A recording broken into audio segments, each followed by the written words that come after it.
everybody. Welcome back to John's Fantasy Football Show. That's John. I'm Jared, and we're going to be going through Week 10 reactions as we go into predictions for Week 11. John, how are you feeling after Week 10?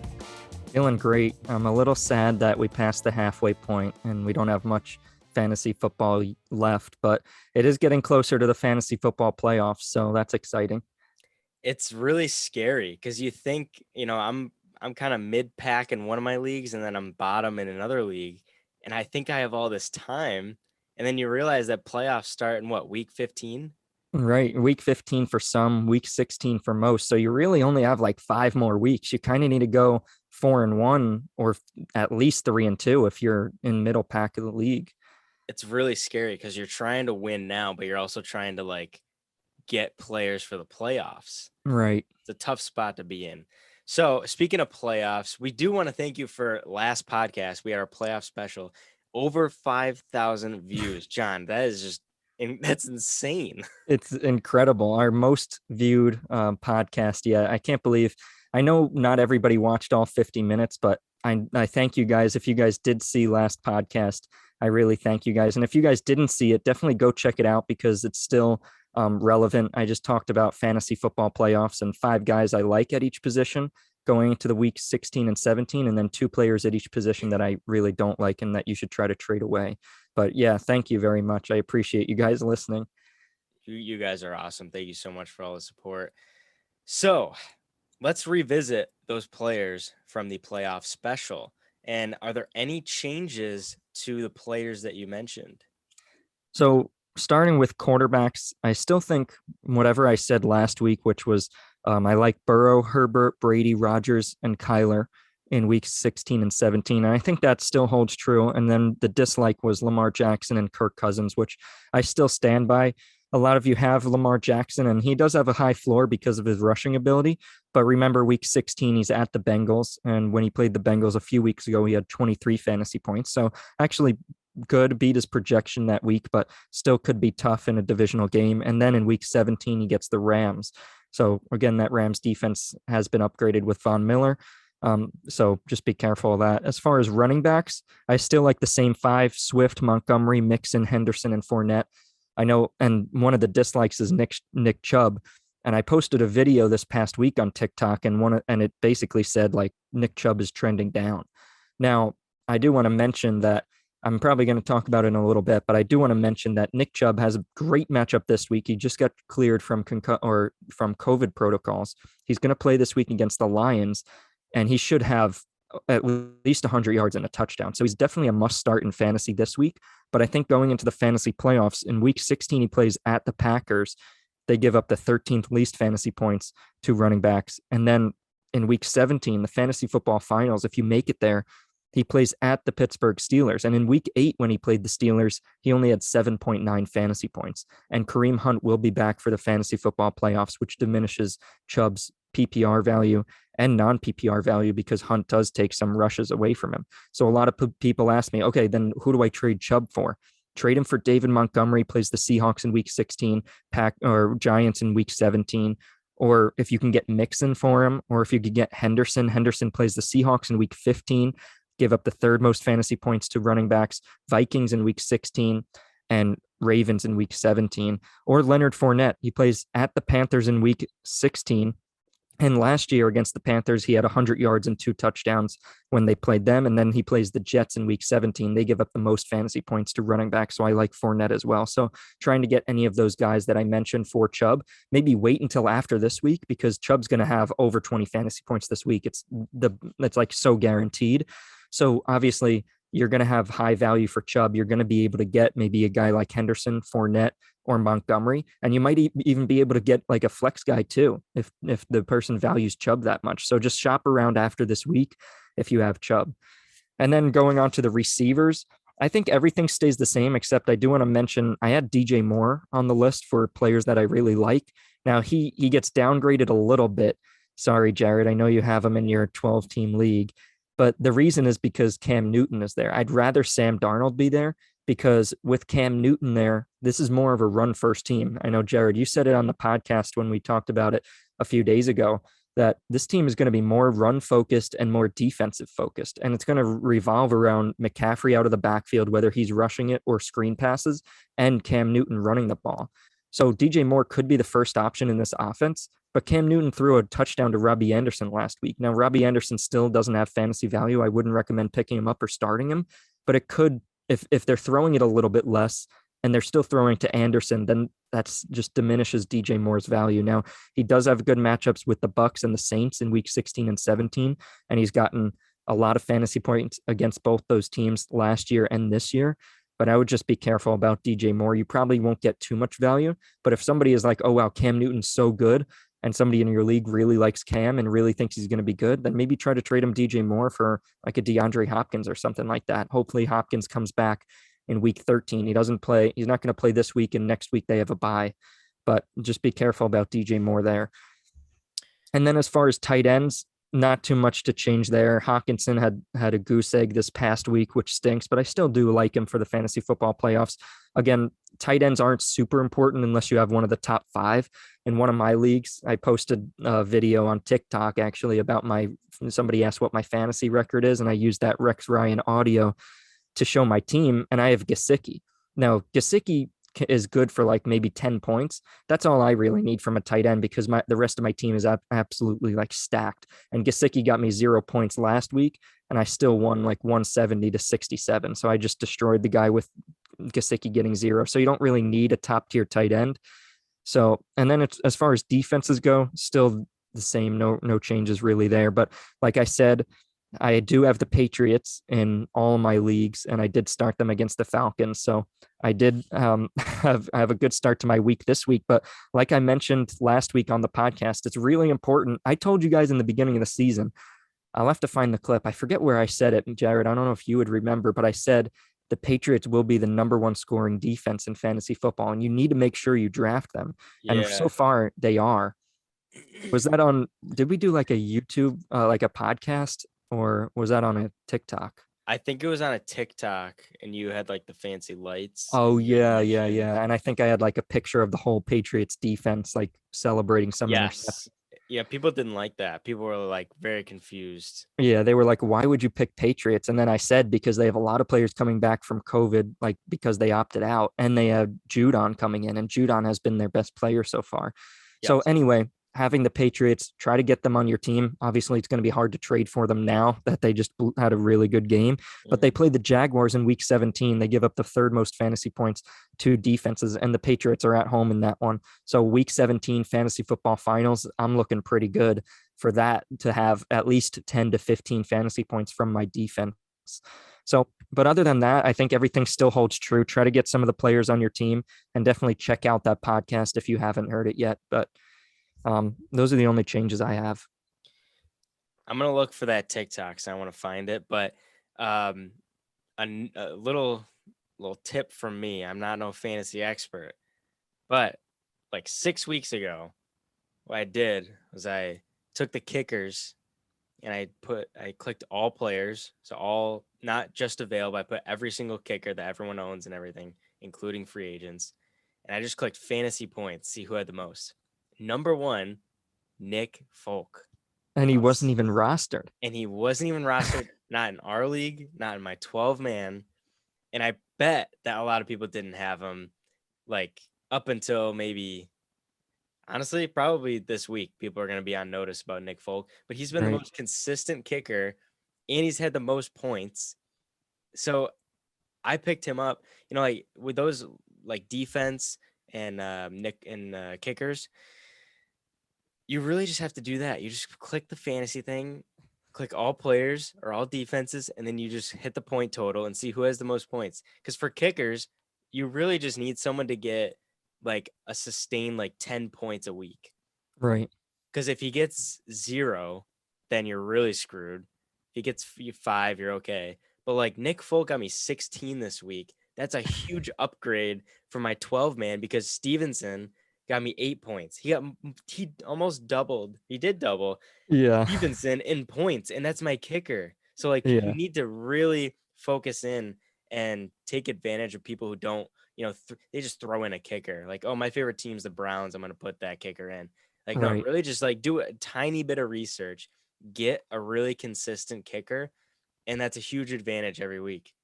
Right. Let's go on to fantasy strategies. I'm giving everyone strategies, but let's have you, the expert. You have what, 4 leagues? You're in first place in all of them. Yeah. Unreal. Looking ahead to next week's buys. So that would be looking ahead to week 12. So you're looking at, a couple teams, couple defenses, couple players that have buys next week. Yeah. So the fantasy strategy, I've said it a bunch of times, but just always thinking a week ahead. So guys, take a look at your teams. Obviously, we know the Cardinals, like I mentioned, DeAndre Hopkins and Kyler Murray will be on a bye next week in week 12.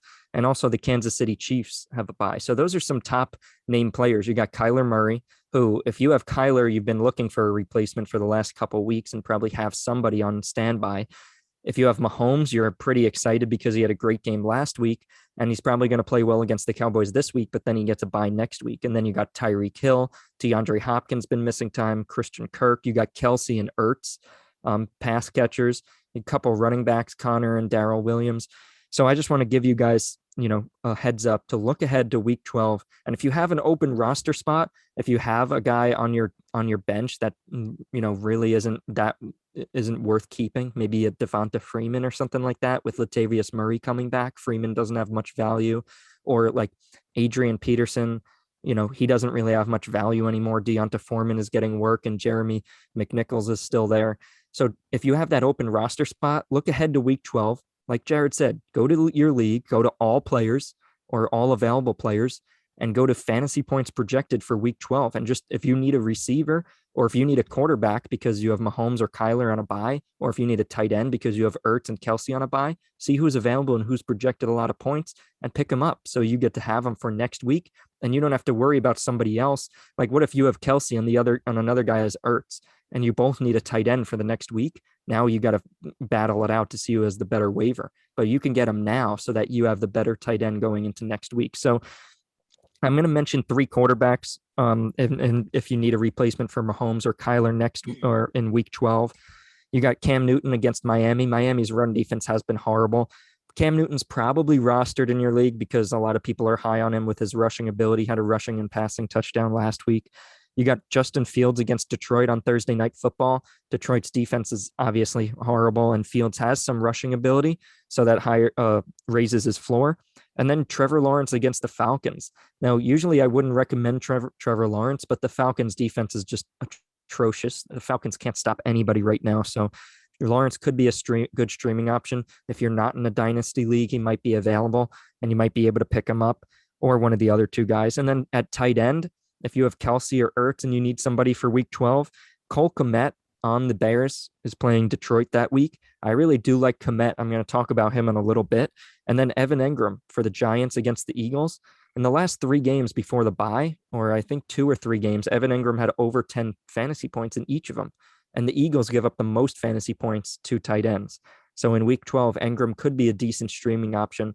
In what should be a higher scoring game against the Eagles. So those are some players, always looking a week ahead to try to get ahead of your opponents is crucial in fantasy football, especially nearing playoffs. You need those wins. You need to make sure you have a good playoff spot locked up. It's an amazing tip because you cannot rely on those waivers. You just exactly. You can't. You can't rely on them. And not only you can't rely on them, but if you get to pick up the guy now, you don't have to use your waiver. So then the next week you'll have an even better waiver. So like you're trying to just take any advantage you can to get a leg up of everybody. So maybe let's say you pick up Kmet right now, right? Mm-hmm. You drop Devonta Freeman and you pick up Cole Kmet because you have Kelsey, right? So when it gets to Tuesday, the guy that has Ertz or the guy, is like, oh, I need a tight end. Oh, he already used a waiver, so I'm going to waiver for this guy. Now you just moved up waiver spots because you don't need to waste your waiver on a tight end because you already picked yours up. So then the next week, if like a running back gets COVID or something and you need to pick up like the backup, like we just saw AJ Dillon is in high demand this week. Like you could just pick him up. You could use your waiver and you have an even better waiver. So just always trying to get a leg up on other players. People are going to get a good laugh out of this. I picked up AJ Dillon last week and I had him in my starting lineup. And then I watched your show, and you were talking about how there was like 2 to 4 inches of snow in Green Bay. So I'm Yeah. like, oh, perfect. Then I got news that Chris Carson wasn't playing. So I'm like, well, would I rather have the running back 2, AJ Dillon, or would I rather have the starting running back for the Seahawks? Right. It's like, I'd rather have the starting running back for the Seahawks. So not only do I bench AJ Dillon, but I drop him entirely, He's which not even on now the team anymore. not even on the team anymore. Start Collins, he gets like 5 points. Dillon gets 30 or some crap. And then I go to pick him up, and my waiver's freaking 10 out of the 12. Oh. So now I'm staying up till 3 a.m. trying to like make sure no one put in waivers and that the waiver thing goes through and I can pick them up. Of course, that doesn't happen. And Oh my I get gosh. Stevenson, who got me 8, which is fine. It's okay. But Yeah. all right, I do want to check back on the TikTok. I found it You did. When did I post that? September 2nd. Oh wow. So that's just before the season started, like in 9th or 10th or something around there. Yeah. So I'm looking at all of it. And so that you predicted 4 things. And I'm not really sure. I think the only accurate one was this one. So you said the Patriots were going to be a top defense, top scoring defense, Right. which currently they are. Granted, none of the teams have played their week 11 or Right. week 11, but they're at 121 fantasy points. The next best is Buffalo with 104. Okay. So even if they get a good round of like 15, they're still going to be under. Right. So that was a good pick on you. Then your Yeah. other picks were Kyle Pitts. Pitts. We were just talking about before the I show. know. No more Julio. Falcons target tight ends a lot. They'll need to throw to win. I mean, But if Ridley was there, it would be a different story because then teams wouldn't have to key on Pitts. It's like the teams that game plan for the Falcons, they know like the top, like the only guy is Pitts, especially with Patterson out. It's like Ridley out, Patterson out. Okay, let's just focus on Pitts. yeah. It's too easy. And then you said Najee Harris would be league leader in rushing TDs, which could still happen. Could still happen, but because Henry is out, but Connor does seem to be leading that, I think. And then Adam Thielen will finish the year as a top 10 fantasy receiver. That hasn't come to fruition, but I did draft him in a couple leagues. He definitely is. He's better than he was drafted to be because people were drafting Jefferson way higher than Thielen, and they're about even. I think Jefferson leads by like 10 or 15 fantasy points, but not by too much. Jefferson started to hit his stride again. We saw last year Right. Jefferson hit his stride mid-season and like Yeah. towards the end, and now he's doing that same thing again. Yeah, so super interesting. I gotta look back at all these. I know. I know one of them. It was right around that time. If you're like on our TikTok, there was one that I was like, players I'm drafting on all my fantasy teams. That or was a something. good one. You had CD and you had I had CeeDee Lamb. I had Jamar Chase. Chase. Yep. Then everybody, oh my gosh, if you go to the comments, all the top comments are like, bro, Chase is doing so bad in training camp. What are you saying? So I'm just like, I'm happy that they didn't listen to me because maybe they would have drafted him in my league over. But I drafted him in all my leagues. So Wait, let's see. Oh yeah, I see the video right now. If you're not following on TikTok, it's at Dorm Debate Podcast.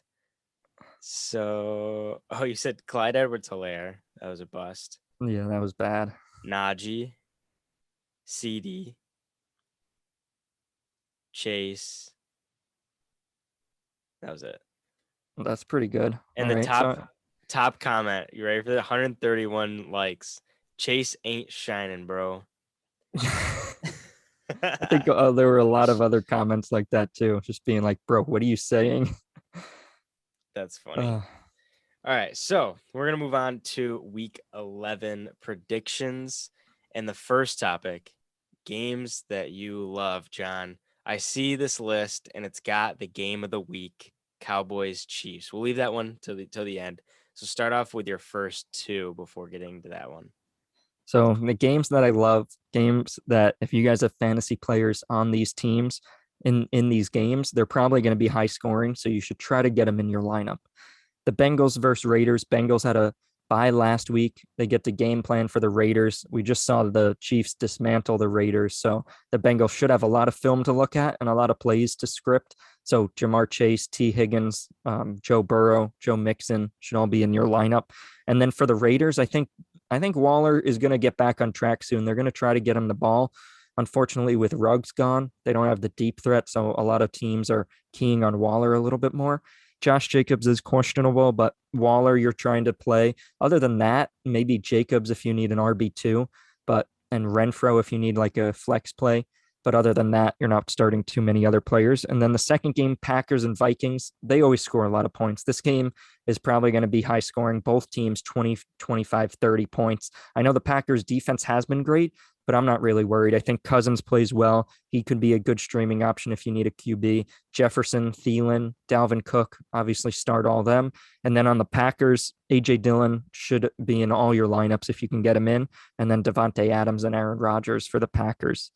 And then, like you said, Jared, Cowboys versus Chiefs. We talked about it on our fantasy, or not our fantasy, but our regular podcast that we posted Thursday. And we picked this game. I do think the Chiefs are going to win, but I do think it's going to be high scoring. If you guys have Dak, Zeke, Amari Cooper, CeeDee Lamb, get all of them in your lineup, even Dalton Schultz or Michael Gallup if you need a flex play. Yep. Okay.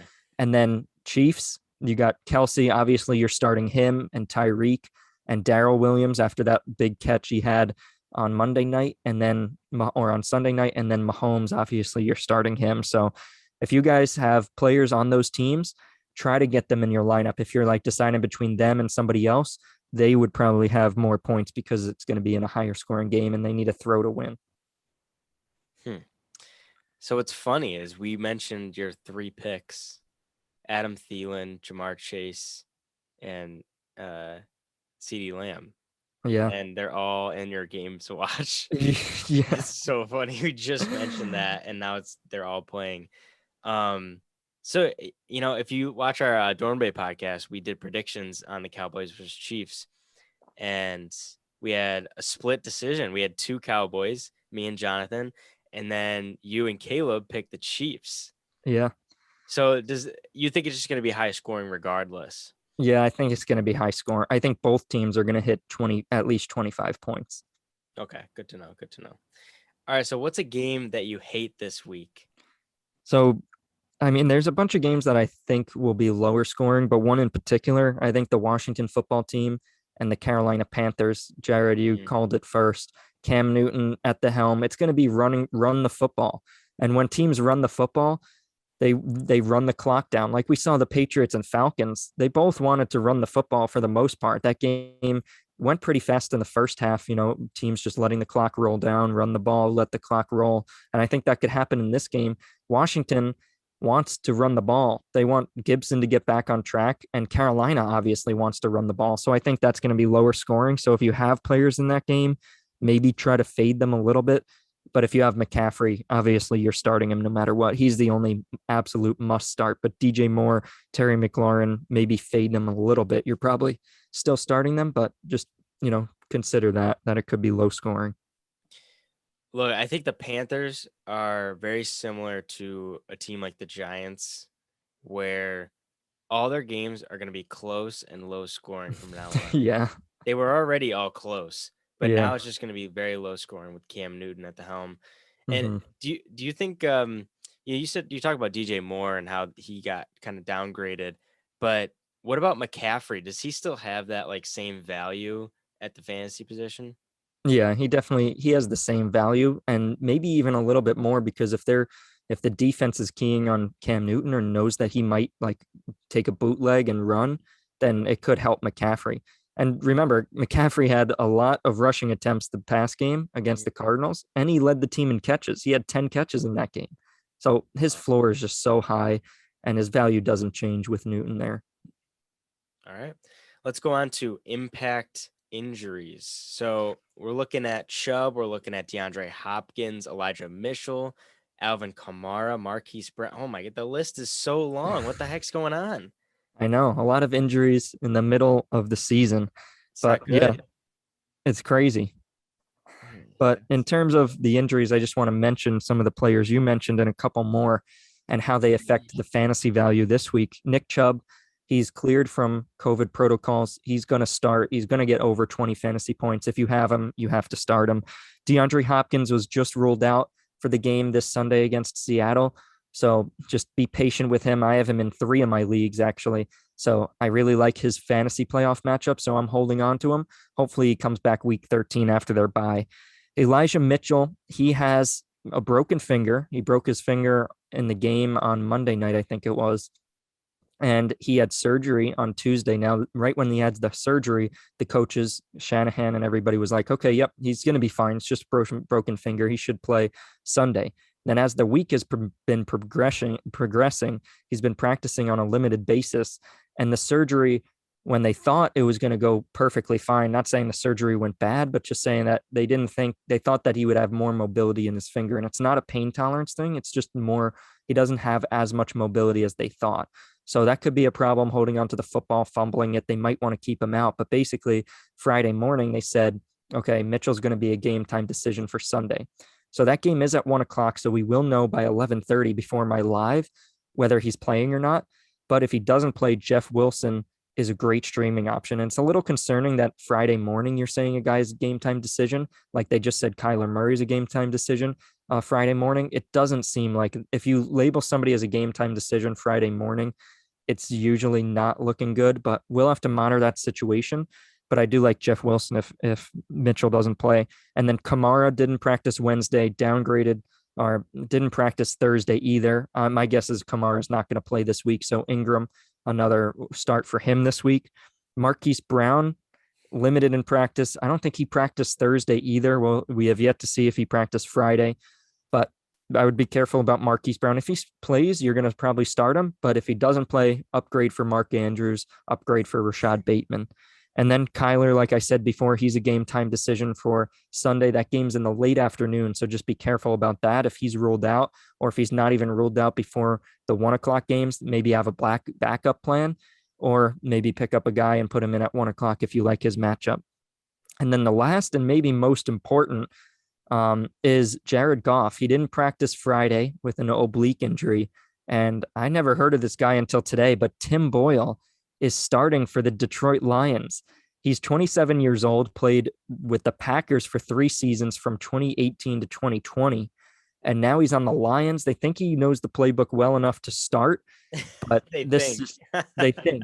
So I hope he remembers it, but this seems like a disaster. I was just telling Jared, the news came out like about an hour ago. We're sitting here on Friday afternoon, but I picked the Browns defense up and dropped the 49ers defense in our league. And I'm playing you, Jared. So sorry about that, but hopefully Boyle, well, let's see what he can do. You know, Swift had 33 carries last week and 6 targets out of the backfield. So almost 40 touches for Swift. You're obviously starting Swift, but with that usage, they're probably going to tone it down a little bit because he's going to get injured if he keeps doing that. But it's tough break for the Lions, but that just tells me that Chubb's going to have a great game and the Browns defense should be pretty good too. Yeah, we're facing off, and I have the Dolphins against the Jets. You have whatever. I can't remember. Browns against the Lions. Browns against the Lions. But both games have backup quarterbacks going in. Joe Flacco is starting for the Jets. Any Jets players that you're looking out for? Elijah Mitchell, maybe an upgrade. He had a touchdown with Flacco, I think, in the game. Yeah, Flacco did. He went 3 for 3, 47 yards and a touchdown last week late Elijah in the game. Moore. I meant to say Moore. Elijah Moore. Yeah, Elijah Moore. He did have that touchdown from Flacco. One thing I did notice with Flacco last season when he started, he targets the slot receiver a lot. So that's why Elijah Moore probably had that touchdown. So if I'm upgrading anybody, I would upgrade Elijah Moore and Jamison Crowder. And I would not upgrade the guys on the outside because I probably wouldn't start Corey Davis only because Byron Jones and Xavier Howard, they line up on the outside. Now we know they're 2 great cornerbacks. They didn't play great in the beginning of the year, but they're starting to take it on. They're starting to play really well. And if Xavier Howard and Byron Jones are covering like Corey Davis on one side and, you know, another guy on the other side, then Elijah Moore and Jamison Crowder in the slot, they can be great options. So not only is the outside receiver being covered by a better corner, but the quarterback likes throwing to the slot anyway. So it's 2 good things for Elijah Moore and Jamison Crowder there. Nice, nice. All right, let's get into what everyone's been waiting for. We have the weekly picks, and then we got the must sits. Let's start off with who you've narrowed down for your weekly pick. So for my weekly picks, unfortunately, I don't have any of them, but I do have a list of about 8 to 10 players that I really like and that I'm considering for my weekly picks. The first is Brandon Cooks against the Titans. Tyrod had a little um, bad, not so great of a start a couple weeks ago when he returned from injury, but I think they had a bye last week, so they should have a good game against the Titans. It should be pretty, like maybe 20s, maybe close to 30 for both teams. Should be pretty high scoring. And with Cooks and Tyrod, Cooks is obviously the main target. So I like Cooks. Tennessee obviously gives up the most fantasy points to receivers. So if you have Cooks, try to get him into your lineups. Might be one of my weekly picks. Not sure yet. Number 2 is Cole Kmet. And this might be a little surprising. He's a tight end, but Allen Robinson didn't practice Wednesday, didn't practice Thursday after coming off a bye, which is not a good sign. And even if he does play, he doesn't have time with Fields to like play and run routes and get the timing down and get the playbook down and script plays for him. Darnell Mooney also limited in practice Wednesday and Thursday. He'll probably play. But if Robinson doesn't play, I really like Kmet. Even with Robinson playing 2 weeks ago, Kmet led the team in targets and yards. So if you're looking for a tight end streamer, Kmet could be a good option. So he might be one of my weekly picks to help you guys out with those tight ends. Number 3 is Jeff Wilson. If Elijah Mitchell doesn't play, most likely Jeff Wilson will be one of my weekly picks because he's going to get all the snaps, or not all the snaps, but most of the snaps, most of the carries against a bad Jaguars team in which the 49ers should be leading that game. Number 4 is Adam Thielen. Now, the reason for this is because I think it's going to be a high-scoring game with the Packers. And the last time, Justin Jefferson had a great game last week, but in 2 games last year against the Packers, Jefferson had 4.6 and 5.6 fantasy points in both the games.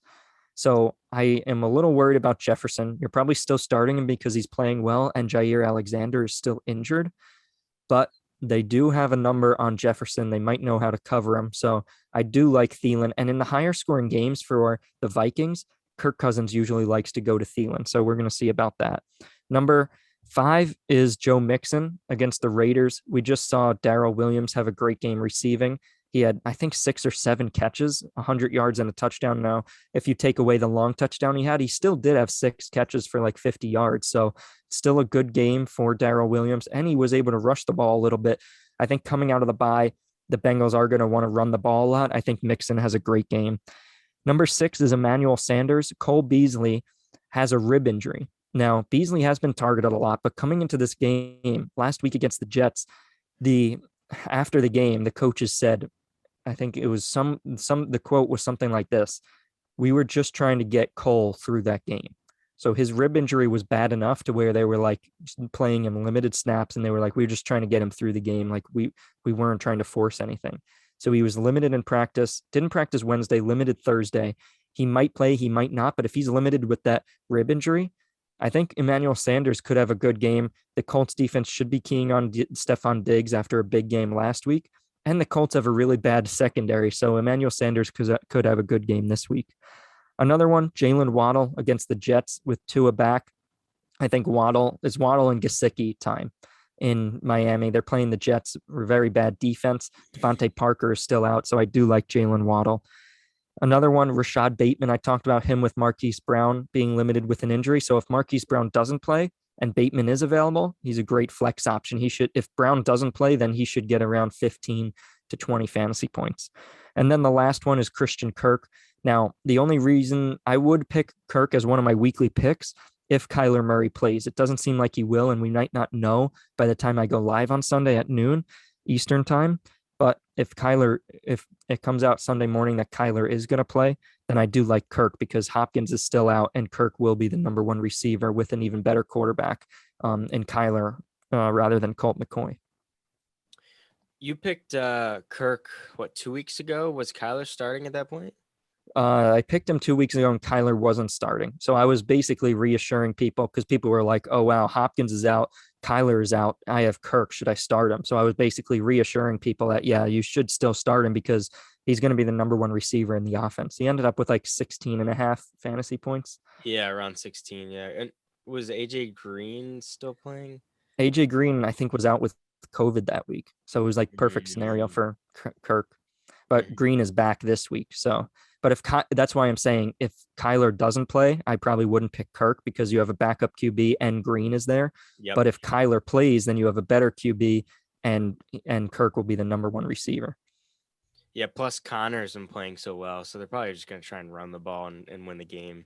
True. Who are they playing? They're playing the Seahawks. So Oh that yeah, should they could be probably run all over them. they probably could, but we'll have to see how Russ plays with that finger injury coming back. Yeah, it looks like they kind of rushed him back. He did not look comfortable at No. Green Bay, but it was also friggin' probably negative 40 Yeah. in Green Bay.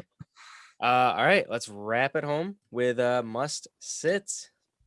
Yeah. So lucky for you guys, I actually have two of my must sits solidified for this week. My list on my phone consists of two players.